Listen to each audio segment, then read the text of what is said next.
Buenas tardes, buenas noches, buenos días, dependiendo del horario en la franja de la iberofonía a la que nos estén escuchando. En el momento que nos estén escuchando, acá estamos los muchachos de Vanguardia en este podcast que llamamos Rebeldes con Causa. Les habla Julián, el mitromarxista para otros.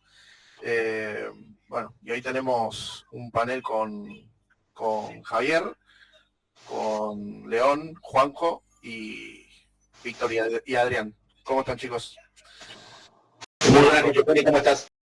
Muy bien, chicos, muy bien. Bueno, acá ansioso un poco por el armado de Milei, que parece que se lo comió, el armado de los ministerios, quiero decir, que parece que se lo comió el ángel exterminador. Tal cual. Yo tenía la idea de ponerle a este podcast, la Argentina activó el modo Joker, pero luego agregarle, como una suerte de subtítulo, que el Joker no deja de ser una carta dentro de un sistema de reglas según el juego que se juega. Puede ser el póker, si hablamos de cartas españolas puede ser el truco o algún otro juego. Y en ese juego la realpolitik se termina imponiendo por experiencia, por expertise, digamos. Y creo que lo que vos señalabas, que es la noticia del día, de cómo de alguna manera el ingeniero Mauricio Macri le termina copando los ministerios a Milei y además, por el momento al menos, desestimando o dejando de lado el proyecto dolarizador, sobre todo con la noticia de que finalmente Ocampo, quien era parte de, digamos, de el grupo de economistas que iban a avanzar por la dolarización, bueno, finalmente no va a ir Ocampo, va a ir alguien que justamente en un momento Milei lo había invitado a participar y había desestimado su participación porque no creía en la dolarización. De Reigel estamos hablando, bueno, finalmente va a ir al Banco Central y además va a ir Caputo al Ministerio de Economía. Así es, y parece que ya tienen, pareciera por lo que estuvieron difundiendo en La Nación Más, según vi yo hace unas horas, ya tiene el resto de los ministerios, o por lo menos se orientan hacia estos nombres que voy a decir a continuación. El gabinete, bueno, se compondría por el jefe de gabinete, que sería Nicolás Posse, el ministro de Economía, o el Ministerio de Economía, bueno, presidido por Luis Toto Caputo, el Messi de las finanzas, según el ángel exterminador. Al Ministerio de Seguridad volvería Patricia Bullrich, nuevamente, después del periodo 2015-2019, vuelve a retomar. En el Ministerio de Modernización estará Federico Sturzenegger. En el Ministerio del Interior, un hombre fuerte de Milei y quien ya viene con él desde hace tiempo, que es Guillermo Francos. En el Ministerio de Infraestructura estará Guillermo Ferraro. En el Ministerio de Capital Humano, Sandra Peto Velo. En Cancillería, Diana Mondino. En el Ministerio de Justicia, Mariano Cunio Olivarona. ¡Qué muñeco! En ANSES, Osvaldo Giordano, que es un nombre, digo, de Schiaretti. En el Banco Central, como bien dijiste, va a estar Reidel, amigo de Caputo, y obviamente ambos dos gente de Macri, junto con Bullrich, Posse y Sturzenegger. Y en YPF estará Horacio Marín, concretamente. Hombre de Techín. Un hombre de Techín, sí. De Tech Petrol era, sí. Sí. Bueno, parte del holding de Techín. Bueno, en principio podríamos también retroceder unos días, hablar un poco de la elección y cómo se terminaron dando los guarismos en esta segunda vuelta, en este balotaje, donde en principio lo que podríamos decir que obviamente Milei terminó ganando con votos prestados y que lo que terminó imponiéndose frente al miedo a la ultraderecha y al fascismo es justamente la necesidad de cambio, que fue una palabra que instaló Macri, con la cual además nominalizó a su coalición. Primero Cambiemos, luego Juntos por el Cambio. Entonces terminó imponiendo justamente esa palabra y creo que es la que explica un poco por dónde se terminó decantando el electorado en el balotaje, que no deja de ser una opción extorsiva en términos electorales, porque en realidad es una mayoría, si se quiere, artificiosa. En este caso, Milei, en esta segunda vuelta, se terminó imponiendo Y respecto a los guarismos, lo que podemos decir, bueno, la participación fue alta. Esto no había arrancado así en las PASO, en las generales había aumentado y terminó siendo alta en el balotaje.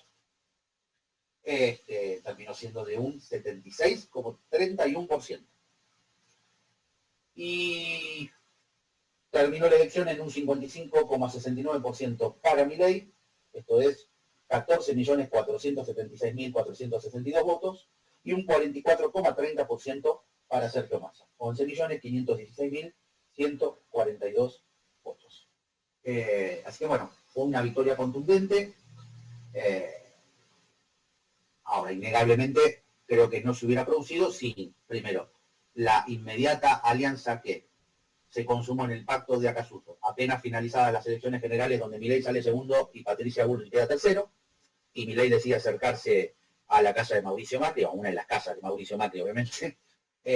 No sabemos realmente qué se pactó ahí, porque no nos vamos a quedar con lo que se dijo que se pactó, porque con el diario del lunes y con la conformación del nuevo gabinete, evidentemente, Macri consiguió mucho más de lo que se dijo que consiguió en ese momento. Eso es puro resultado en el cual nos estamos basando. O sea, fue el gran ganador de las elecciones, sin duda. Sí. No creo que haya sido una jugada que la vio de antemano, se fue dando con el discurrir de la elección, que tiene 3 momentos, las primarias abiertas, donde ahí sí sacó pecho porque eliminó a su principal rival, y si se quiere a la moderada de Juntos por el Cambio, que era el actual intendente de la Ciudad de Buenos Aires, Horacio Rodríguez Larreta. Ganó en este caso su alfil Bullrich, que representaba la Ladura. Luego, ya encaminados hacia las elecciones generales, desde el propio entorno de Juntos por el Cambio, así como de ciertos sectores del periodismo, se señalaba que Macri parecía desarrollar una ambigüedad con respecto a las preferencias en torno a Milei o a Bullrich, y de alguna manera terminó esmerilando a Bullrich con esa ambigüedad, y una vez que se definió que para el balotaje iban a ir Sergio Massa y Javier Milei, apenas finalizada la elección, se encaminaron a este pacto. Estuvo rápido de reflejos, aunque en ese momento se dijo que justamente, bueno, se había arriesgado a romper la coalición que integraba y demás. Pero bueno, fue una jugada fuerte, una apuesta fuerte, que le terminó saliendo. Mucha gente dice que por ahí no hubiera preferido que ganara Milei. A ver, ya entramos en el terreno hiper especulativo. La realidad es que apostó y ganó. Ganó más incluso que el propio peronismo, que estaba apuntando a que Milei creciera para restarle justamente votos a Juntos por el Cambio. De hecho, se dice que le ofrecieron desde infraestructura hasta fiscales y demás para poder llevar adelante las elecciones. Exactamente. Y también esto como dato, si se quiere, sociológico y cultural, en la previa del balotaje se pensaba, yo de hecho también hipotetizaba ese escenario, que iba a ser una elección muy reñida, muy pareja, casi como una definición por penales. No terminó siendo así. Obviamente que igual en un balotaje son 2 opciones y en realidad cuando habla uno de casi un 12% de diferencia, en realidad de lo que está hablando es de un 6%, porque los votos se reparten. Ahora, sí se apostaba que podría crecer la cantidad de voto en blanco o voto nulo, y la verdad fue bajo el porcentaje de voto en blanco. En el balotaje fueron 417.515 votos en blanco y 438.681 votos nulos. Así que, evidentemente, mucho del electorado radical, mucho del electorado de Juntos por el Cambio más tendiente a lo que es la socialdemocracia o a la moderación, se terminó decantando con broche en la nariz por Milei, porque si no, no se explica el resultado. Sí, claramente, si bien previo a esta segunda vuelta, al balotaje, se decía, todos en realidad lo pensábamos de alguna manera, de que los votos de Juntos por el Cambio no iban a ir linealmente hacia Milei. Me parece que quedó más que probado que al menos en esta ocasión sí fue así, y que en ese sentido obviamente ganó, como bien decís, ganó el miedo. Ganó el cansancio, digamos, de esta gestión aberrante por la que estuvimos pasando estos 4 años, y se impuso, como bien decís, el cambio. Exactamente. Ahí el resto me gustaría que pueda, en todo caso, acompañar o hacer algún contrapunto con estas reflexiones iniciales que estamos teniendo. No se volvió a me quedó ahí grabado que este ha sido el mejor tercer puesto que ha existido. O sea. A ver, desarrollo esto. Y tenemos a una precandidata que quedó en el camino, que por cómo se perfilan las cosas, el 10 de diciembre va a estar haciéndose cargo de vuelta de su antiguo ministerio.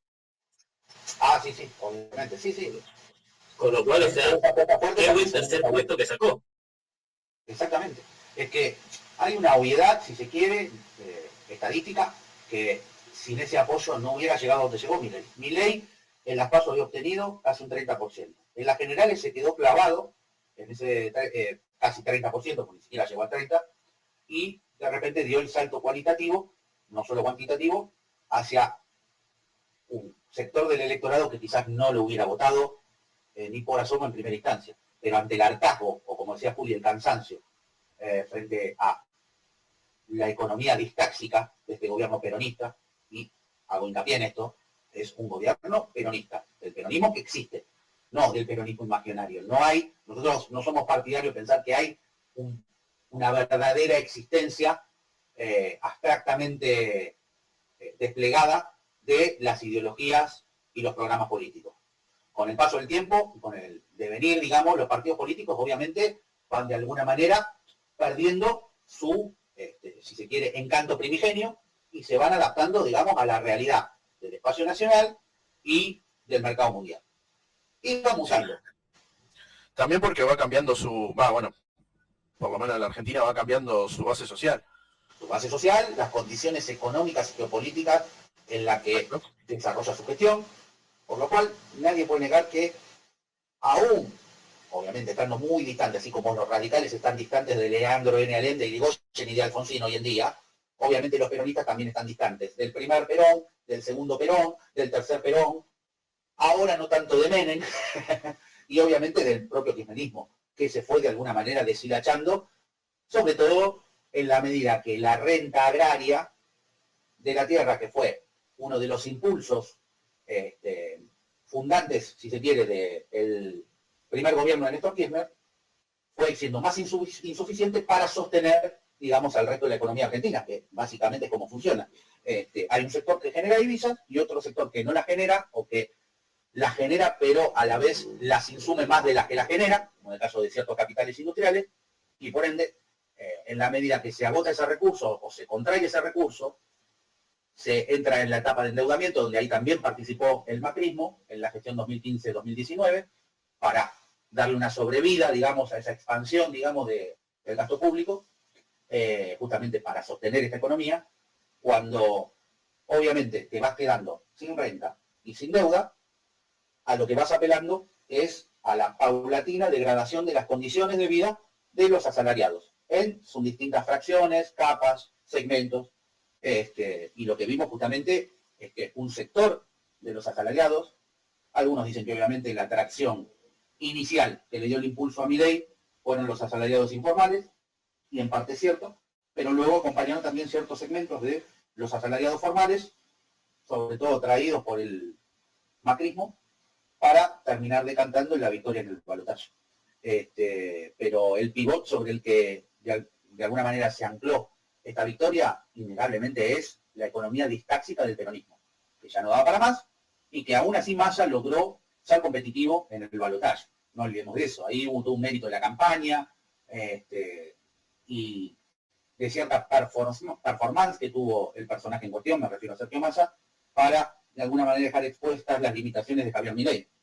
Pero el macrismo salió en ayuda justamente de Milei, y en el último tramo, que va desde los resultados de las elecciones generales hacia el balotaje, lo sacaron un poco de escena, también pusieron en segundo plano, o incluso directamente lo sacaron del plano y del foco, a los personajes extravagantes de La Libertad Avanza, y con eso de alguna manera le permitió llegar al debate, más allá de sus limitaciones, sobre todo en la cuestión de la política exterior y las relaciones internacionales, mucho mejor parado de lo que se pensaba.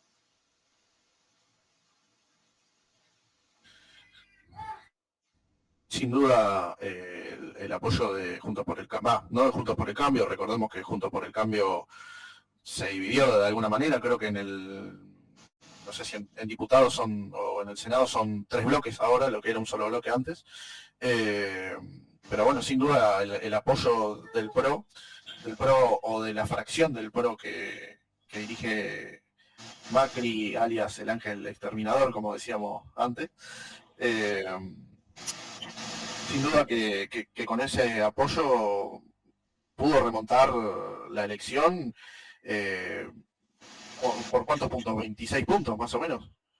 Bueno, porque él tuvo un piso en las generales ¿de cuánto fue? ¿De 30?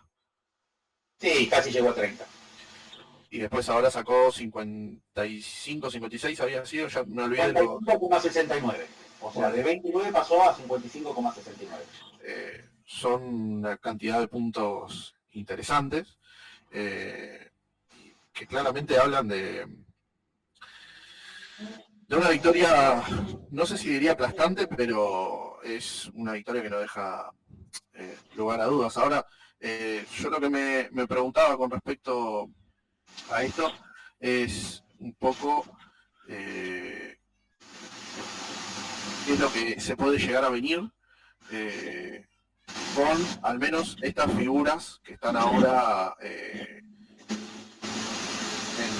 perfilándose para sus ministerios y que claramente la mayoría son gente del macrismo.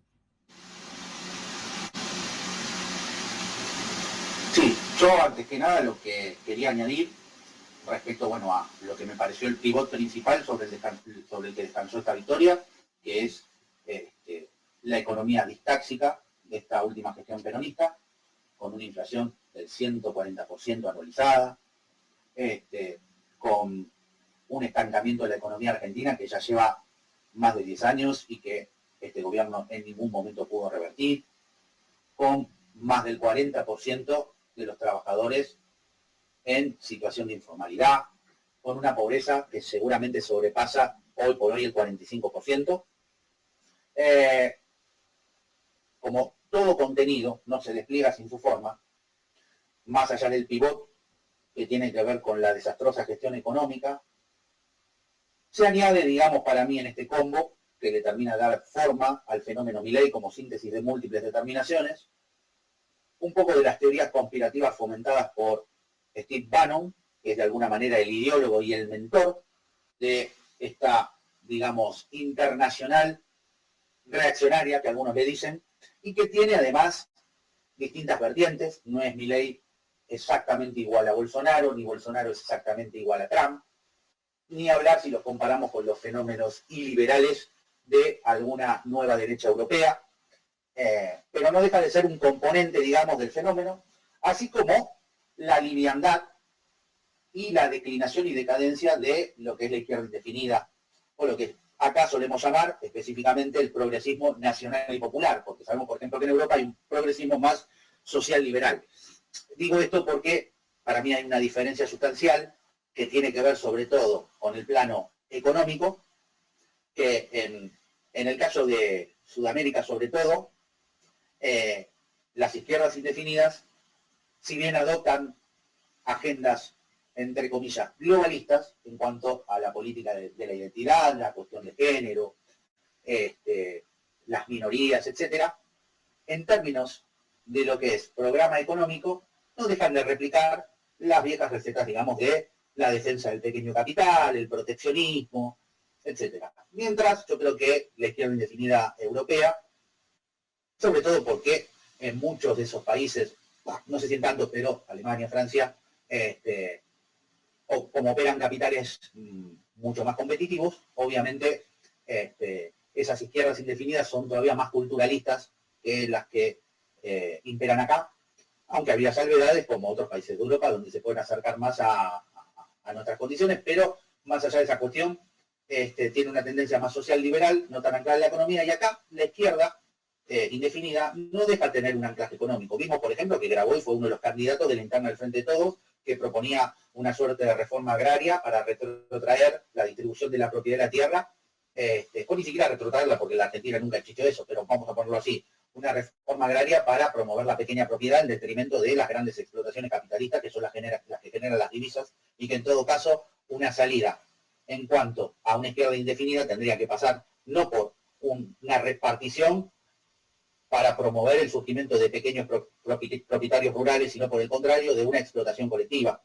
Pero bueno, entre otras líneas programáticas que tenían, también tenían que ver con el replicar el mismo programa de siempre de defensa de la industria nacional en abstracto, sin saber de dónde salen los fondos para defender esa industria y no tomando conciencia de las limitaciones actuales justamente para obtener los fondos necesarios para mantener esa protección.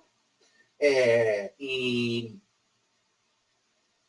obviamente, si vamos por el plano puntual de lo que eran sus políticas identitarias, yo creo que eso no fue el motivo principal por el cual la gente votó a Milei, porque Milei, en ese sentido, él mismo como economista, se encargó de desarrollar su carrera mediática, luego política, haciendo anclaje en la crítica, digamos, a la ineficiente gestión pública, al Estado como obstaculizador, digamos, de las relaciones económicas entre privados.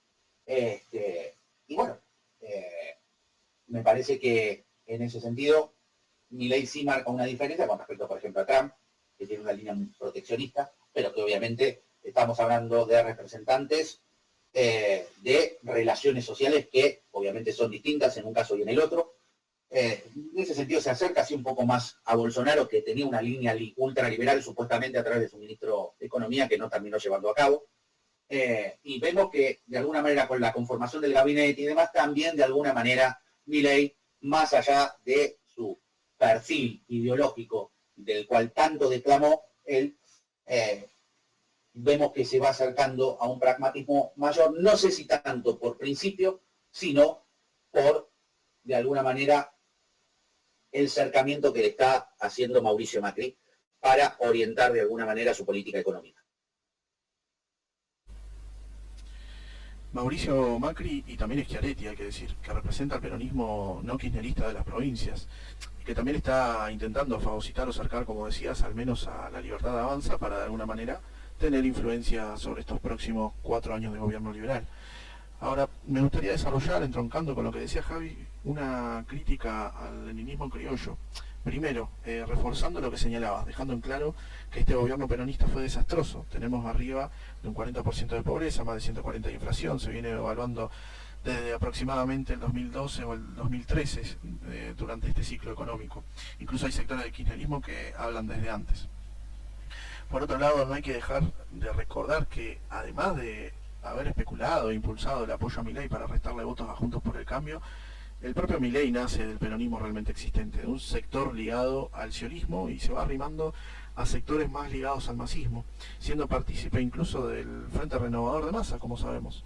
Entonces, este problema tenemos que afirmar que no es culpa, haciendo un pequeño paréntesis, del trotskismo ni de cualquier sector marginal sin incidencia alguna en la política nacional, lo cual es un hecho, sino que corresponde a esto que nombramos anteriormente, incluso entendiendo también que muchos de estos sectores trotskistas votaron a Massa en defensa propia, aunque no de manera institucional, muchos de ellos. Sí, más allá de la ambigüedad de algunos de los partidos trotskistas que componen el FITO, incluso los que están afuera, a la hora de llamar a votar a Massa. Y esto, a ver, vamos a explicarlo, hacer un pequeño paréntesis y no más, porque tampoco el trotskismo merece, digamos, gran parte de nuestro tiempo, ni mucho menos. En ese paréntesis que hablo, señalo, hay una necesidad de reproducirse dentro del aparato que a la vez juega un rol de disidencia controlada dentro del régimen democrático liberal de la República Argentina. Por lo cual, si vos tenés ese rol de disidencia controlada, tampoco podés, digamos, acercarte en demasía a quien vendría a ser, de alguna manera, con quien tenés una suerte de afinidad electiva en torno a la base social. ¿Está? Cuando digo base social me refiero a determinadas fracciones, digamos, de la clase obrera, que pueden apoyar principalmente al gobierno peronista de turno, sea más o menos kirchnerista, o al trotskismo, en mucha menor medida, obviamente. Y ahí se ve claramente esa partición porque justamente el fenómeno de Milei viene por fuera y tiene que ver, a ver, yo te voy a tirar un dato que de alguna manera uno puede plantear una correlación entre, obviamente, la evolución de los salarios en esta gestión, la de Alberto Fernández, y el resultado electoral. Por ejemplo, hasta junio de 2023, los salarios sufrieron una caída del 5,2%. Los no registrados, y acá está el dato, perdieron 24,4% de su poder de compra, mientras que los privados cayeron 1,2% y los públicos 0,1%. Entonces, ahí se ve claramente la incidencia de la baja, mucho mayor en términos relativos, de los no registrados respecto a los privados formales y a los públicos. ¿Se entiende? O sea, eso en gran parte explica por qué hubo todo un segmento de trabajadores, a los cuales algunos nada más los reducen a lúmpenes, pero no es así. Estamos hablando de población obrera sobrante, y dentro de esa población obrera sobrante hay desde, como yo siempre hago esta suerte de polos para comprender la heterogeneidad de esos trabajadores, desde el que es un freelancer y trabaja para el exterior y cobra en dólares y tiene un montón de trabas para reconvertir sus dólares a pesos, hasta el que vende golosinas en un tren, que acá lo solemos llamar como busca. En el medio hay un montón de opciones. Se suele llamar cuentapropismo, monotributista, etcétera, pero bueno, esos trabajadores que no están atados a una negociación colectiva, a un sindicato que les defiende el salario, tuvieron una pérdida del poder de compra dramáticamente mayor en términos relativos a los trabajadores privados formales y mucho más a los públicos. ¿Está? Eso me parece que de alguna manera es interesante para entender un poco los resultados que tuvimos desde las PASO en adelante. Precisamente, como señalas, tiene mayor peso la cuestión económica estructural, pero también las medidas económicas llevadas adelante por este gobierno que se retira, que es lo que pueda, obviamente, hacer una izquierda indefinida con influencia nula y que hace de la política de la identidad, en muchos casos horizonte. Por eso, endilgarle al trotskismo, y esto no es por defenderlo ni mucho menos, como dije antes, que la ultraderecha, entre comillas, gana porque ese sector llama a votar en blanco, es una total mentira, que busca lavarle la cara al peronismo, no solo actual, sino como movimiento histórico también. Ahora, me gustaría apuntar hacia un sector del marxismo, como dije antes, que sí tiene una cuota mayor de responsabilidad que el trotskismo en lo que está aconteciendo desde hace años en la Argentina, y es el sector del leninismo criollo, como le decimos nosotros. Un sector que convive en una alianza con el peronismo realmente existente y que son básicamente furgones de cola del mismo, ya sean más o menos críticos. Estamos hablando concretamente del PC, del PCR, del PCSE, del PL y de agrupaciones al estilo que se dieron en los 60 y 70 como, no sé, Vanguardia Popular o Vanguardia Revolucionaria, entre otros sectores, que se manifiestan con las mismas tácticas o estrategias de siempre, que vienen repitiéndose como 50 años, y que por tanto no ofrecen ningún resultado palpable en pos de los trabajadores argentinos. Al contrario, en este sentido quería hacer, si me dejan, una puntualización específica sobre lo que llamamos las taras principales, no las únicas, del marxismo argentino. Expresándolas un poco en orden, serían la tara de la unidad de la izquierda, por ejemplo, que surge por al menos dos factores, siendo el primero, no entender que en la realidad material no existe la izquierda en sentido unívoco, sino que se manifiestan muchas izquierdas con distintos planes, programas, concepciones y proyectos, o incluso sin ellos, que van luchando entre sí. Y por otro lado, esta tara surge también por no entender que las alianzas son meramente circunstanciales, y hasta vencer a un enemigo común. Para dar ejemplos de esta tara, tenemos la experiencia de Izquierda Unida en Argentina, protagonizadas por el PC y el Viejo Más, por ejemplo. Después estaría la tara del filo peronismo en el marxismo, que se manifiesta de forma compleja porque es una tara sobre la que no se tiene conciencia o no se quiere tener conciencia en muchos casos. Como sabemos históricamente, gracias a la irrupción del peronismo en la arena política en nuestro país, aunque no solo por esto, el marxismo fue perdiendo llegada y representación general entre los trabajadores y en particular entre el sector de los mismos sobre los cuales tenía una influencia directa. La falta de una noción clara y sólida sobre qué hacer con el peronismo, sumado a la repetición continua de las mismas tácticas y estrategias ineficientes para anular dicho fenómeno, llevaron al marxismo autóctono a debilitarse y atomizarse con el tiempo, sin contar a su vez la represión y persecución que ejerció el mismo peronismo sobre trabajadores y sobre el comunismo en general. ya sea a través de las fuerzas o terciarizando la misma represión a través de patotas o grupos de choque. Todo esto en conjunto, como sabemos, fue llevando a que el marxismo en Argentina comenzara a tener mayores rupturas y engrandeciera posteriormente una diáspora que no sería mejor que lo anterior, habiendo tanto organizaciones enteras como cuadros particulares que fueran absorbidos por el peronismo e incluso obligando a que cualquier organización marxista posterior se definiera a partir del mismo. Por eso, en este sentido, si no se planteaban como táctica distintos tipos de entrismo para lograr marxistizar al peronismo, una medida errada, como sabemos, porque el entrismo tiene patas cortas, entonces si no te absorben te terminan expulsando, se planteaba y se sigue planteando la táctica mundialmente fracasada del Frente Popular, aliándose con uno u otro sector del movimiento justicialista. Como justificación de estas tácticas, en algunos casos se ha llegado a extrapolar la situación y condiciones de otros países al nuestro, en algunos casos caracterizando erradamente al peronismo como un movimiento de liberación nacional, considerando que la Argentina fuera colonia o semicolonia, o extrapolando las condiciones y situaciones de China, por ejemplo, para con la Argentina, asemejando al peronismo al Kuomintang y a Perón con Sun Yat-sen, olvidándose que en la alianza conflictiva entre el Kuomintang y el Partido Comunista Chino, los comunistas, al mismo tiempo que combatían en la alianza con el Kuomintang al imperialismo japonés, luchaban también contra el mismo Kuomintang que los perseguía, reprimía y no respetaba acuerdos. Pero también, de última, si queremos realizar tamaña comparación, en última instancia el propio Perón estaría más cercano a Chiang Kai-shek que a Sun.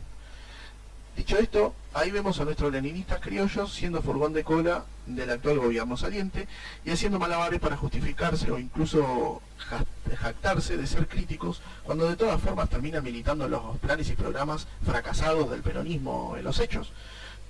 Podemos referirnos a Huerta Grande y La Falda, o de la CGT de los argentinos, por ejemplo, o del peronismo del 45.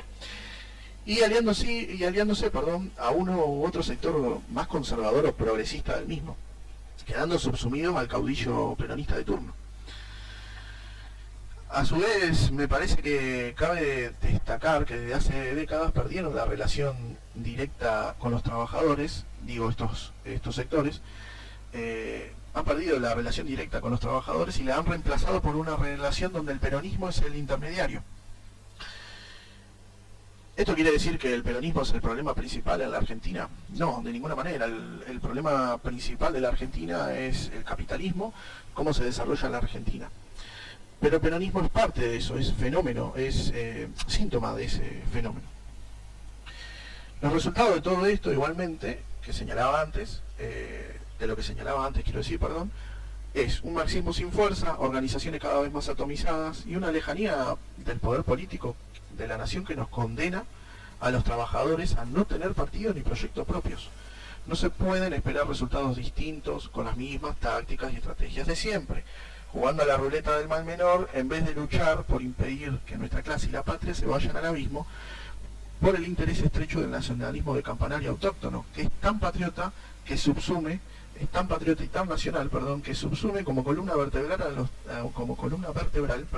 a los trabajadores argentinos, mermando continuamente nuestras condiciones de vida y anulando nuestra capacidad de lucha. Para terminar, nombraría dos taras más. La tara de la reconstrucción del PC, que se da cuando distintos grupos nostálgicos por las glorias pasadas del comunismo argentino, glorias pasadas entre comillas, y en descontento con la dirigencia y línea política actuales, intentan repetir el PC de los primeros años y lo hacen tal cual, con sus mismos errores, sin poner en cuestión toda la historia de la organización, desde sus orígenes, ni revisar o actualizar la propia doctrina y su aplicación al contexto nacional. Esto se manifiesta, creo yo, de dos maneras. Un grupo que pretende tomar el PC desde adentro, lo cual lo lleva a romper posteriormente o a quedar subsumido a una dirección que está organizada de forma tal que no pueda ser renovada. O por otro lado, un grupo que construye un nuevo partido por fuera del PC e intenta disputar el sello inútilmente. Por último, me parece que cabe mencionar una tara más que importante, que es la tara de la falta de un programa propio. La mayoría de los partidos autodenominados marxistas en la Argentina no tienen programas, tienen más bien consignas que viven declamándolas, pero sin argumento alguno, sin un estudio concienzudo detrás. que justifique su aplicación en Argentina, o en todo caso que argumentan, perdón, mejor dicho, que esas mismas consignas se aplicaron tanto a China como a Rusia, como si la historia y las condiciones materiales de Argentina fueran la misma que en esos países. Muestran así que no tienen un estudio serio de las determinaciones generales de nuestro espacio nacional, como decía antes. Repiten a viva voz consignas como nacionalización de la banca y del comercio exterior, reforma agraria, etcétera, sin entender lo que significan dichas consignas y desconociendo totalmente la Argentina y la aplicabilidad de dichas medidas. Esto lo lleva a su vez a repetir el programa del peronismo, en muchos casos, y a exigirle infantil y marginalmente al mismo que tome medidas que éste no quiere tomar sencillamente porque no es marxista ni quiere el socialismo en un sentido marxiano como parte de su proyecto. Por eso, todas esas medidas se aplicaron en su momento cuando existía el IAPI, que era una institución que mediaba el comercio exterior, y esa nacionalización actúa post facto, porque justamente no controla la producción agraria, sino que en todo caso lo que hace, una vez producida, se encarga de mediar a través del tipo de cambio y del mecanismo de exportación e importación de productos, de asignar recursos ya producidos. Entroncando con lo que vos decías y volviendo un poco al presente, viendo este fenómeno de Milei, yo estaba escuchando ayer a Garchunov, que es un historiador, digamos, ligado al desarrollismo, también un historiador económico, ligado al desarrollismo, que dijo una frase que a mí me pareció muy certera. La frase es la siguiente: Milei inventó una oligarquía contra la cual el pueblo puede pelear. Y entroncándolo con esto que vos decías, es clave. ¿Por qué? Porque generalmente estos programas, llamémosle de liberación nacional, de lo que se encargan es de poner el foco principal en el capital extranjero, en el prestamista extranjero, que terminan siendo enemigos bastante difusos. Y hoy por hoy la gente no va a votar a alguien porque señale la culpabilidad del FMI en las políticas económicas de la Argentina. Porque aún, yendo puntualmente al caso del gobierno de Alberto Fernández, entre los ingresos y egresos que hubo respecto a el plan con el FMI terminó cubriendo gran parte de los intereses que la Argentina tenía que pagar. O sea que no hubo casi drenaje de riqueza social hacia el FMI desde la Argentina, por lo menos en estos años. Por lo cual decir que la culpa es del FMI, nadie niega que como mecanismo de coerción geopolítica, el FMI no juega un papel. Ahora, responsabilizarlo de los problemas estructurales de la economía argentina, cuando vos terminas acudiendo al FMI justamente por los límites estructurales que tiene la dinámica económica de la Argentina, termina siendo, obviamente, un sujeto sobre el cual se pone una responsabilidad que para gran parte de la población trabajadora termina siendo un sujeto difuso, básicamente. Vuelvo con esto. Inventó, por Milei, una oligarquía contra la cual el pueblo puede pelear. Yo creo que acá está la clave. ¿En qué sentido? Milei trazó un clivaje divisorio entre la casta y la sociedad civil, o por lo menos algunos sectores de la sociedad civil. Dentro de esos sectores abarca a capitalistas, a trabajadores que se ven impelidos de defender su propiedad o de aumentarla por la acción del Estado. ¿Por culpa de quién? De la casta, que en base a sus privilegios lleva a una economía distancia. Es un sujeto palpable. Ahora, ¿qué ocurre? ¿Quién lo termina capitalizando? Y acá vuelve a estar la dinámica del capital y la realpolitik, es decir, de la acumulación capitalista y de la geopolítica. Milei, justamente, era alguien que por más que se vendiera como anticasta, perteneció y pertenece a esa casta. Y lo estamos viendo con la materialización del personal político que finalmente va a componer su gobierno. ¿Ok? Capitaliza una bronca que termina siendo dosificada y mediada justamente por un sector del empresariado al que en otro momento Milei hubiera calificado como empresario, porque es verdad que podría haber detrás de Milei algunos sectores ligados a determinados fondos especulativos o a lo que se llama los unicornios o la nueva economía, digamos, de servicios 2.0, pero lo que termina imperando con la conformación del gabinete es la inclusión de otros sectores de la burguesía argentina, de la que opera localmente, porque ahí hay capital extranjero como capital autóctono. Yo creo que desde justamente un proyecto político de izquierda definida, hay que aprender esta lección y sabiendo que nosotros vamos desde una dinámica ascendente de la sociedad civil sin pertenecer a la casta, para terminar rendiéndose a ella, lo que tenemos que encontrar es un sujeto social y político contra el cual enfrentarnos que sea palpable. Y en este caso, a lo que hay que apuntar para mí es justamente a designar a ese sujeto como el principal responsable de las crisis recurrentes que vive la economía argentina y de la paulatina degradación social que implica para la mayoría de los trabajadores. Y en ese sentido, es la burguesía que opera localmente, tanto la extranjera como la autóctona. ¿Por qué? Porque es una economía, es una burguesía que de alguna manera se aprovecha de la mediación estatal de forma parasitaria para reproducir un capital que no puede competir internacionalmente. Estamos hablando sobre todo de capitales industriales o también algunos sectores pertenecientes a los servicios. Y esto va desde la grande hasta la pequeña. ¿Ok? Sin apuntar a ese sujeto palpable, buscar sujetos fantasmagóricos a los cuales además no sabes bien cómo enfrentarte, porque además, a ver, ¿qué es lo que vas a hacer? ¿Directamente no pagarle al FMI? ¿Ahí se resuelven los problemas estructurales de la economía argentina? Ni siquiera China hace eso. Y otros países, digamos, de experiencias socialistas, más allá de cómo las vamos a juzgar más progresiva o regresivamente,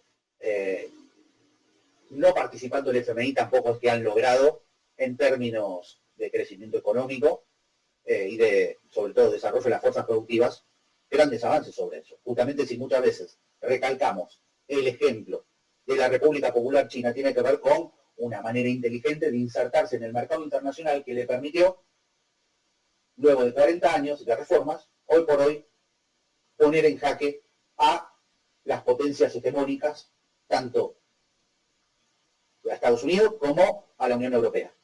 Entonces, yo creo que aprendiendo de esta lección, de cómo de alguna manera construir desde una épica que a nosotros obviamente nos puede chocar, una oligarquía contra la cual el pueblo puede pelear, yo creo que por ahí está uno de los canales de crecimiento futuro para una izquierda definida que realmente aspire a convertir a la clase obrera en clase dirigente del Estado-Nación. En un proyecto que además obviamente va a tener que sobrepasar a futuro ese Estado-Nación, como siempre lo mencionamos, con las escalas y los umbrales del poder geopolítico del presente. Y en este sentido de lo que está buscando Gaby, ¿cómo podríamos analizar toda futuro, si se puede a ver, creo que ya lo hemos dicho, todas estas medidas que lo hicieron, mejor dicho, todas estas proclamaciones que lo hicieron de alguna forma competitivo, no sería el fuerte espaldarazo del Partido por el Cambio y del ala macrista a este nuevo ciclo presidencial con Milei. Bueno, Digamos, la cosa que he mencionado es también la pandemia, porque la pandemia significó una contracción forzada de la circulación del capital, de la circulación de las mercancías, incluida la fuerza de trabajo, de gran parte de ella informal, que fue la que más creció durante esta gestión gubernamental, que de alguna manera le dio calado y viabilidad a este discurso de la libertad en abstracto. ¿Por qué? Porque justamente en la pandemia lo que se volvió a poner de relieve es la injerencia que tiene el Estado en función de la preservación, cuando actúa como un capital social el Estado, como un capitalista colectivo, la preservación en mayor o menor medida, con mejor o peor política, en función también de las condiciones materiales en que se reproduce en ese espacio nacional el capitalismo, porque no es lo mismo lo que podía hacer Argentina en ese momento que lo que podían hacer algunos países de la Unión Europea, o Estados Unidos, o China. Entonces, yo creo que ahí tenemos, sí, un catalizador que le permitió también, de alguna manera, enfatizar y hacer palpable los privilegios de la casta. Y en ese sentido, obviamente, si queremos encontrar una situación donde se puso de manifiesto, esto fue en el medio, donde todos teníamos que padecer las restricciones, al presidente haciendo una fiesta de cumpleaños para la primera dama. Con eso yo creo que hay un traccionamiento de la deslegitimación de esta gestión, más allá de la cuestión puramente económica, que obviamente fue de alguna manera aderezando este hartazgo y esta indignación respecto a la casta política frente a la restricción de las libertades, obligada obviamente por la preservación, digamos, de la población por la circulación del virus, pero mientras la casta tenía ciertos privilegios o bastantes privilegios en el medio de esas restricciones. Igual agrego algo más.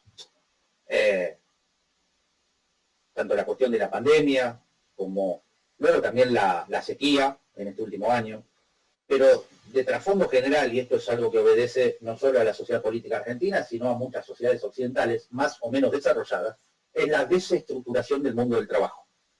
¿Ah? Hoy estamos en una dinámica en la cual el eje del desarrollo de las fuerzas productivas paulatinamente va pasando de occidente a oriente. ¿Ah? Sobre todo bajo la égida china, cuando hablamos de oriente. Y en ese sentido, esa desestructuración del mundo del trabajo, la aparición del trabajo informal, del monotributismo y demás, está generando una atomización que hace que muchas veces, para aglutinar a ese componente heterogéneo de trabajadores, postergados en muchas de sus aspiraciones, puedan aparecer estos fenómenos de lo que llamamos las nuevas derechas, o la derecha extravagante, o si se quiere también la internacional reaccionaria de Bannon, para capitalizar a esos trabajadores en proyectos políticos que en algunos casos pueden aspirar a la preservación de la industria nacional, como fue el caso de Trump, y cuya política terminó siendo fallida, o a otras experiencias que, por la situación particular que vive en este caso nuestra región, hablo del caso de Brasil y Argentina, en oposición a ello, pero dentro de ese encuadre ideológico general, tenemos las experiencias de Bolsonaro y ahora la de Milei, que la vamos a ver cómo se termina desarrollando, aunque ya de alguna manera se va perfilando la cuestión, que tienen, por lo menos de entrada, aspiraciones más liberales, porque justamente de lo que se viene son de gobiernos progresistas, nacional populares, que de alguna manera representaron o supieron representar a un cierto sector también de franjas de trabajadores informales, pero que terminaron siendo capitalizados por la ayuda estatal frente a otros trabajadores informales, en el caso de la Argentina, que no eran capitalizados por ese sector estatal. En el caso de Brasil, la cuestión es más peliaguda porque el bolsonarismo de alguna manera tuvo un anclaje también en parte de los trabajadores formales. También en parte el macrismo expresó eso en su momento y ahora se le suma también a la conformación de lo que va a ser el gobierno de Milei. Pero hay que ver todos esos movimientos, digamos, que obedecen un poco a la desestructuración del mundo laboral y a su segmentación, donde se crean antagonismos y se quiebra la solidaridad de los trabajadores. Y estas medidas que anunciaba, que se viene anunciando, pero que también le viene esquivando el bulto como choca el respetuoso respecto a si las va a llevar a cabo o no, que en cierta forma se puede llegar a entender que no las va a poder llevar a cabo, ya que el macrismo ha tomado posición, por decirlo de alguna forma, o ha movido sus fichas dentro del futuro gobierno, con los ministros que nos comentaban. ¿Qué nos puede detonar? O sea, si a nosotros como trabajadores, o sea, ¿qué nos puede venir? O sea, una mayor flexibilización, va a intentar venirse por ese lado. Se comentaba hoy, mejor dicho, hoy salía la CGT, la Central de Trabajadores más grandes de la Argentina, tomando un posicionamiento respecto a lo que venía o lo que viene diciendo el electo presidente. Sí, bueno, yo creo que a lo que se va a apuntar es a recrear las condiciones para reaceitar la acumulación de capital que está trabada. La inflación es una gran traba para la acumulación de capital, sobre todo el nivel de inflación y la aceleración de la misma de estos últimos años. O sea, alguien, por ejemplo, que trabaja en un área de ventas, puede palpar, bueno, un área comercial puede palpar esto cuando tiene que gestionar con un cliente un precio a futuro, a 2, 3 meses, y no sabe cuál va a ser ese precio. Desde el punto de vista del capitalista, lo mismo. Entonces, todas las transacciones comienzan a trabarse porque ya no hay precios de referencia, por la distorsión de los precios relativos en el presente y por la incertidumbre respecto al precio futuro. Entonces, frente a eso, que obviamente obtura la reproducción de los capitales que actúan localmente para seguir extrayendo plusvalía, ¿tá? Y ante la imposibilidad de compensar esa extracción de plusvalía a través de la renta diferencial limitada para lo que tiene que sostener. Van a haber buena cosecha para la primera parte del año y también para la segunda, posiblemente, por lo menos en relación a este año. Se está ampliando la base de renta, en este caso minera, gasífera y petrolera, pero aún así, lo que había que sostener tanto en términos de políticas públicas hacia adentro del Estado, como las políticas del propio Estado para sostener a las empresas, obviamente se va a apuntar en principio a ajustar el gasto público. Ya el programa de dolarización quedó en un segundo, en un tercer plano, con la elección que se está haciendo para el Banco Central, e incluso también para el Ministerio de Economía. Entonces, probablemente a lo que se apunte es primero a ordenar la política fiscal, y eso obviamente va a implicar unos primeros 6 meses o más de sangre, sudor y lágrimas. Y eso va a generar, obviamente, potenciales focos de conflicto. Vamos a ver hasta dónde le da, porque ahí, obviamente, la forma de realización que tiene esa política es a través de la lucha de clases. En este caso, desde las propias políticas públicas y de los sindicatos, que bueno, ahí vamos a ver, obviamente, que me imagino que se va a tratar a jugar a la división, a privilegiar a unos en detrimento de otros, para justamente no permitir que se abroquelen por lo menos lo que son los trabajadores formales en un frente más nutrido. Eso es lo que creo que puede llegar a pasar a futuro y en estos primeros meses, digamos, de gestión. A ver, por lo que yo puedo llegar a prever, me imagino que en estos primeros 6 meses, a lo primero que se va a apuntar es a reducir al gasto público. Yo creo que eso va a tener muchos límites, pero siempre el flanco más débil pueden llegar a ser las jubilaciones, porque los jubilados no suelen tener, salvo en la época de los 90 con la gloriosa norma PLA, una organización como los sindicatos para impedir, digamos, la baja salarial, o en todo caso la licuación salarial a través de la inflación. También hay que ver qué se hace con los planes sociales o con las asignaciones. Quizás se vaya avanzando en la privatización de algunas empresas. Eso igual no va a ser fácil y va a requerir de la aprobación, tanto en la Cámara de Diputados como en la de Senadores, de parte del peronismo como parte de Juntos por el Cambio. Atentos a eso, porque eso no va a salir simplemente por motu propio de mi ley o por decreto. Y aún así, ese gran ajuste del gasto público, agrego también la paralización de obra pública, que eso va a generar también desempleo. Sabemos que la construcción es una gran generadora de puestos de trabajo. Y en ese avance también seguramente se van a reformular o incluso quitar algunos subsidios, sobre todo a la energía, lo que va a acrecentar el costo de la fuerza laboral, porque parte, digamos, del salario que a nosotros nos pagan, cuando vamos a pagar una factura de gas o de luz, al tenerla subsidiada pagamos menos. Entonces eso también va a generar, obviamente, una contracción económica en función de ordenar los precios relativos, una inflación acelerada, con justamente esta contracción o recesión.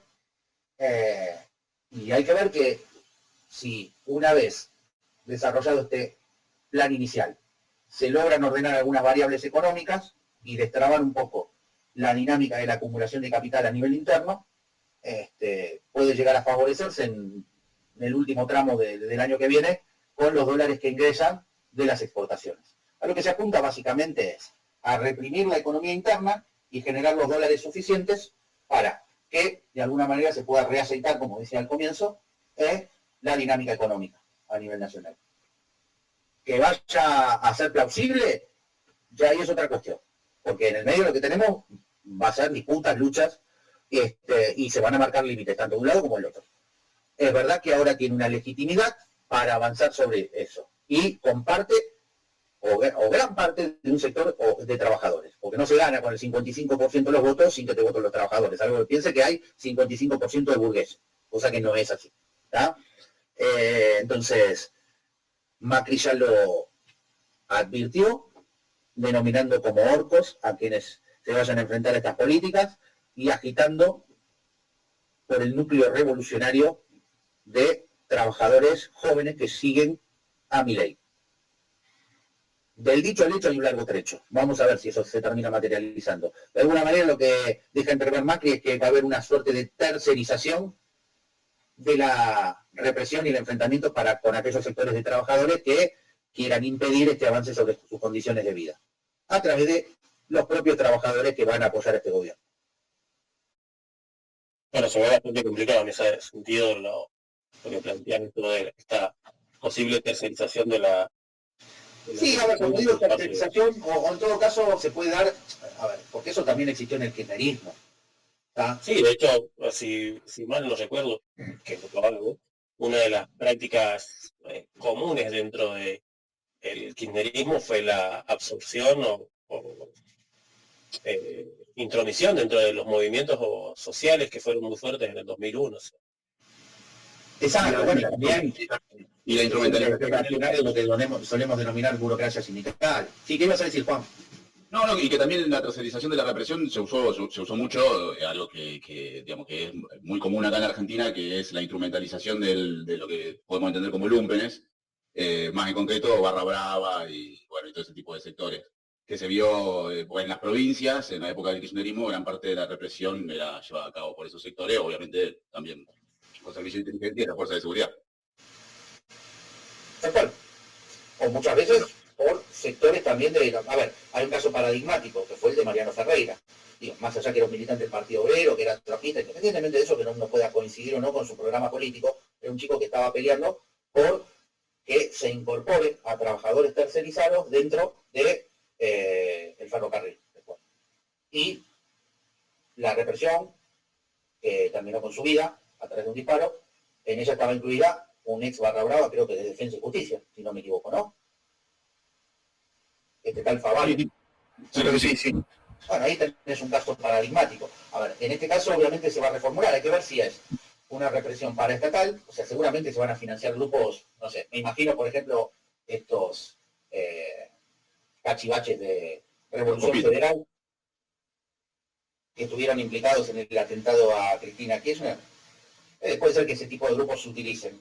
Y también, espontáneamente, creo que puede surgir un apoyo desde los jóvenes libertarios. Si es que ya muchos ya no se están sintiendo defraudados, porque eso es otra cosa que vamos a seguramente ver de acá a 1 o 2 años, en la medida que Milei se vaya teniendo que ajustar a las necesidades del capital que opera localmente, a la realpolitik y a la geopolítica, van a aparecer seguramente los defraudados, los traicionados en sus convicciones, diciendo que esto no es verdadero libertarismo. Pero mientras tanto, con esta atmósfera exultante, porque también no deja de ser algo inédito, que un perfil con las características de Milei tan extravagantes haya ganado con el discurso que ganó, más allá de que, como acabo de decir, del dicho al hecho hay un largo trecho, y que seguramente lo que vamos a ver es un camino tendiente al pragmatismo, no obstante lo cual, obviamente, desde el discurso en el que él se paró, está mucho más viabilizado para desarrollar un ajuste mucho más, si se quiere, intenso del que se venía desarrollando. A ver, que también lo hubiera podido desarrollar el otro candidato. Ahora ya forma parte de una economía, pero hay necesidades que se imponen que hacen que no haya mucho lugar para el gradualismo.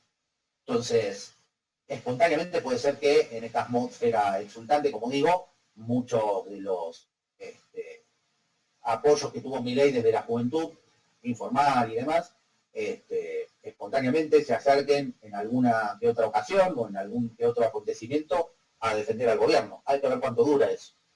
Y ahí donde puedo llegar a ver que sí, seguramente se va a cooptar aparte de esos grupos para, de alguna manera, desarrollarlo como grupos sin ya que actúan paraestatalmente. Porque para mantener esa lealtad no solo va a tener que mediar la adscripción ideológica, sino algo más concreto, que es básicamente el dinero. Bueno, con este humilde análisis hemos terminado el podcast de hoy. No nos queremos ir sin antes pedirles que se suscriban al canal, que pongan me gusta, que nos sigan en todas las redes sociales, que también sigan a las demás vanguardias. Y nada, no mucho más. Nos estamos viendo en el próximo capítulo. Un saludo.